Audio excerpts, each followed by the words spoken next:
আপনাদের কাছে জানতে চাইছি, এটা কিসের ভোট? যে ভোটে মানুষের উন্নয়নের কথা নেই, এ কেমন ভোট? তৃণমূল বিজেপির প্রার্থীরা মুখ খুলে মানুষের জন্য দুটো কথা বলছে না, দেশের ধর্মনিরপেক্ষতা নিয়ে দুটো কথা বলছে না, দেশের সংবিধান বাঁচানো নিয়ে দুটো কথা বলছে না, চোর মুক্ত বাংলা গড়বার কথা বলছে না, দাঙ্গাবাজ মুক্ত দেশ গড়বার কথা বলছে না।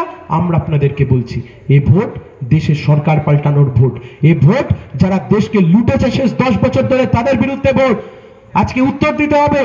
এই মোদী সরকার নোটবন্দি করলো, 500 টাকার 1000 টাকার নোট বাতিল করে দিয়ে বলল সব কালো টাকা ধরে ফেলবো। তারপর আবার আমরা কি দেখলাম, যে মোদী সরকার 2000 টাকার নোট দিল, সে 2000 টাকার নোটও পরে বাতিল করে দিল।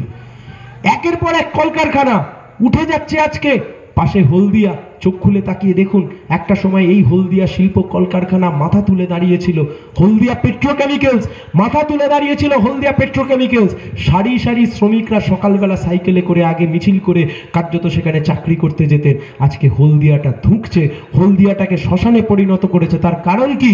এই হলদিয়া ডেভেলপমেন্ট অথরিটির মাথায় যখন শুভেন্দু অধিকারী বসেছিলেন, এদের গোটা দল তৃণমূল কংগ্রেসের মাথারা তোলাবাজি করে করে হলদিয়া থেকে একের পর এক শিল্প কলকারখানা তাড়ালো, এবিজি কোম্পানিকে তাড়ালো, রোহিত ফেরোটেককে তাড়ালো। আর হলদিয়া থেকে যখন শিল্প চলে গেল, পাশের মহিষা দলের ছেলে মেয়েরা কার্যত বেকার হয়ে বসে রইল। আজকে আমরা জানতে চাইছি, এই হলদিয়া শিল্পাঞ্চলটাকে শ্মশানে পরিণত করে কার লাভ হলো? আমরা তৈরি করেছিলাম হলদিয়ার বুকে কলকারখানা আমরা বানিয়েছিলাম, হাজার হাজার শ্রমিক ওখানে কাজ করতে যেত। আজকে হলদিয়াটা ধুঁকছে। তাই আমরা বলছি, হলদিয়াটাকে বাঁচাতে হবে, হলদিয়াটাকে মাথা তুলে দাঁড় করাতে হবে। তার কারণ, হলদিয়া যদি না বাঁচে, হলদিয়া বন্দর যদি না বাঁচে, হলদিয়া শিল্পাঞ্চল যদি না বাঁচে, পাশের মহিষাদল অর্থনীতিতে চাঙ্গা হতে পারে না, নন্দকুমার চাঙ্গা হতে পারে না, তমলুক, ময়না, কোলাঘাট সব জায়গার উন্নয়ন, এই সব জায়গার উন্নয়নের মধ্যে হলদিয়া শিল্পাঞ্চলের একটা ব্রত কৃতিত্ব আছে। তাই আমরা বলছি, আপনার মূল্যবান ভোটটা সিপিআইএম কে দিন, আপনার মূল্যবান ভোটটা সায়নকে দিন, আপনার মূল্যবান ভোটটা সায়ন ব্যানার্জিকে দিন। আপনাদেরকে কথা দিয়ে যাচ্ছি, হলদিয়ার বন্ধ হয়ে যাওয়া কলকারখানা আমরা খোলাবো, শ্রমিকদের সিওডি আমরা করাবো, হলদিয়াকে মাথা তুলে দাঁড় করাবো।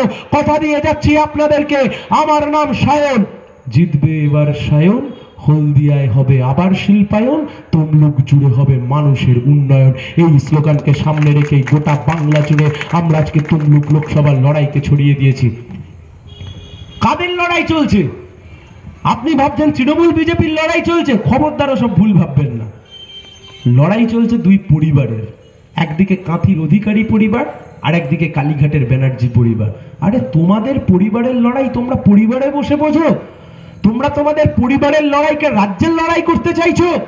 তোমরা তোমাদের পরিবারের ভিতরকার লড়াইকে তোমরা রাজ্যের মানুষের লড়াই করতে চাইছো? আপনাদেরকে জিজ্ঞাসা করছি, দুই পরিবারের দিকে তাকান।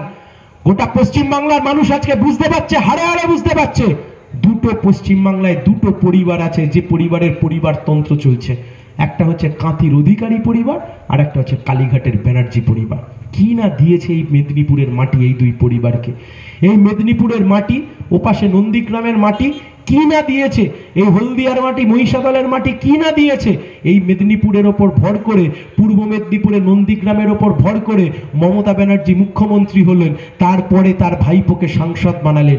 এই মেদিনীপুরের মাটিকে ব্যবহার করে মাননীয় শিশির অধিকারী তিনি সাংসদ হলেন, মন্ত্রী হলেন। তার ছেলে শুভেন্দু অধিকারী তিনি সাংসদ হলেন, পরে মমতা ব্যানার্জির মন্ত্রিসভার মন্ত্রী হলেন, এখন বিরোধী দলনেতা হলেন। এই মেদিনীপুরের মাটিকে কাজে লাগিয়ে তার আরেক ভাই দিব্যেন্দু অধিকারী তিনি সাংসদ হলেন, দিল্লিতে গেলেন। এই মাটিকে ব্যবহার করে আবার সৌমেন্দু অধিকারী মহাশয়কেও ভোটে দাঁড় করিয়েছেন। আমরা আপনাদের কাছে জানতে চাইছি, যে পূর্ব মেদিনীপুরের মাটি, তমলুকের মাটি এই কাঁথির অধিকারী পরিবারকে এত কিছু দিল, আর কালীঘাটের ব্যানার্জি পরিবারকে এত কিছু দিল, তার পরিবর্তে কাঁথির অধিকারী আর কালীঘাটের ব্যানার্জিরা পূর্ব মেদিনীপুরের মানুষকে কি দিল? বিশ্বাসঘাতকতার ধোঁকাবাজি ছাড়া পূর্ব মেদিনীপুরের মানুষকে এই দুই পরিবার আর কিছু দেয়নি। আজকে দিনের আলোর মতো পরিষ্কার হয়ে যাচ্ছে এই চিত্র, গোটা বাংলার মানুষ বুঝতে পারছে। কি অবস্থায় এসে দাঁড়ালাম আমরা।